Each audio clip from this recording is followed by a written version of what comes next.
স্ক্রিনে আপনারা যে আউটপুটটা দেখতে পাচ্ছেন এটির মধ্যে একটি কি লগের আউটপুট। আমরা কিবোর্ডের যে কিগুলো প্রেস করব সেটা আমি এই আউটপুটে দেখতে পাবো। ধরেন আমি এখানে এ প্রেস করলাম, সে এ বলে দিচ্ছে B C D E F G. Okay, এখন ব্যাক স্পেস প্রেস করে সে ব্যাক স্পেস বলে দিচ্ছে, এন্টার প্রেস করে এন্টার বলে দিচ্ছে। অনেক সুন্দর এবং চমৎকার এই প্রজেক্টটি আমি সাজিয়েছি HTML, CSS এবং জাভাস্ক্রিপ্ট দিয়ে। তাহলে চলুন ভিডিওটি শুরু করা যাক। আপনারা এখানে দেখতে পাচ্ছেন আমি HTML একটি ব্ল্যাঙ্ক ডকুমেন্ট শিট ওপেন করেছি এবং এর টাইটেল দিয়েছি কিলগার। এখন এখানে আমি একটা ডিভ নিব, ডিভে এখানে একটা আইডি নিব যার নেম দেবো কি ডিসপ্লে এবং এইখানে লিখব প্রেস অ্যানি কি। আমরা আউটপুটটা এখানে দেখতে পাচ্ছি। এখন আমরা এই পেজের জন্য স্টাইল তৈরি করব।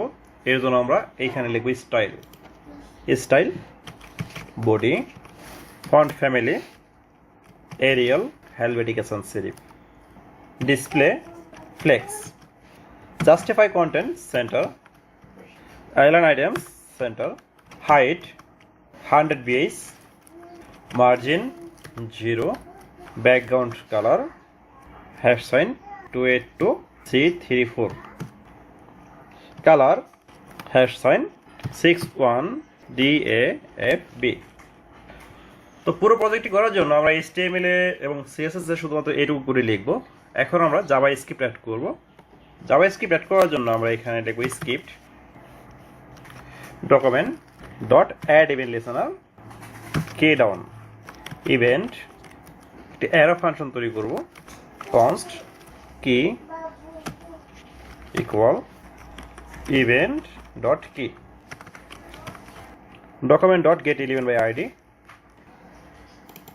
এইখানে যে আইডিটা ক্রিয়েট করেছিলাম এটা কপি করে এইখানে বসিয়ে দিব ডট টেক্সট কন্টেন্ট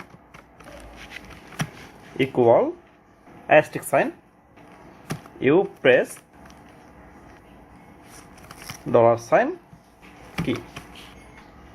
তো এখন যদি আমরা আউটপুটটা চেক করি তাহলে আমরা দেখতে পাবো যেটি চমৎকারভাবে কাজ করতেছে।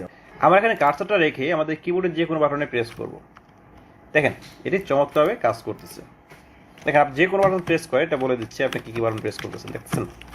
এখন আপনি যদি যে কোনো বাটনে প্রেস করেন এটি বলে দিবে আপনি কোন বাটনটি প্রেস করতেছেন, দেখেন এটি বলে দিচ্ছে।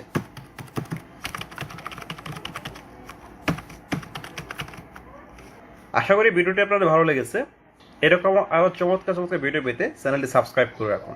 আর ভিডিওটি কেমন লাগলো কমেন্টে জানাতে ভুলবেন না। আপনার গুরুত্বপূর্ণ মতামত আশা করতেছি। ধন্যবাদ।